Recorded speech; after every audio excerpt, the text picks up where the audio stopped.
bonjour tout le monde, ou plutôt on arrive en soirée. Alors ici je fais une vidéo très imprévue parce que je ne m'attendais pas à une question si tôt. J'avais dit que je répondrais aux questions par vidéo. Il m'en a été posé une à laquelle je m'attendais pas, c'est quelles sont mes croyances personnelles sur la vie après la mort. Alors justement c'est très personnel et c'est pas dans les théories de la réincarnation, ni dans les théories, c'est dans aucune théorie, c'est une croyance très personnelle que, alors je vais vous faire rire, hein.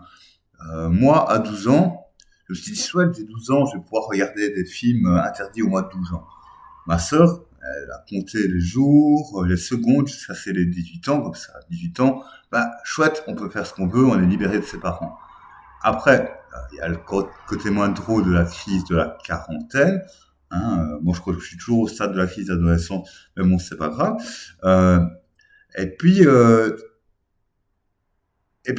on fête beaucoup ça. Hein, on fête ses 12 ans, on fête ses 18 ans, et je crois que c'est des étapes. Hein, la puberté, l'adolescence, et, euh, et puis il y a la mort que moi je décomposerais en l'âme or, qui pour moi est une étape à franchir. C'est pas que la fin n'est qu'un commencement, c'est que je crois que c'est pas du tout la fin et que voilà, on sait pas ce qui va se passer, c'est un suspense, mais pour moi ça peut être que du bonheur parce que déjà la vie c'est un kiff. Vous l'avez constaté, je suis un fan de cinéma, de littérature et franchement la vie c'est le truc où tu retrouves le plus de genres possible en un. T'as l'épouvante, t'as la comédie, t'as le drame. Euh, et personnellement, j'adore pleurer, j'adore rire, j'adore aller bien et j'adore aller pas bien parce que quand tu vas pas bien, tu peux qu'aller mieux. Donc voilà. Et je pense que, en fait, moi, dans mon idéal, euh, quand c'est la fin de quelqu'un, bah, on devrait faire une cross stop en fait et dire bah, félicitations, voilà, t'as réussi une étape.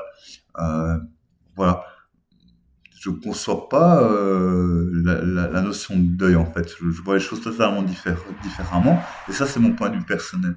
Je, voilà, je le dis parce qu'on m'a posé la question par plusieurs fois et ben, par décence, pour ceux qui m'ont regardé et qui m'ont donné des conseils, voilà, j'y réponds. Donc voilà, pour l'instant, parce que je vais faire des investigations avec vous et selon les questions qui m'ont été posées, voilà, dont je ne connais pas encore la réponse, hein, j'ai pas la science infuse, mais j'adore faire des recherches.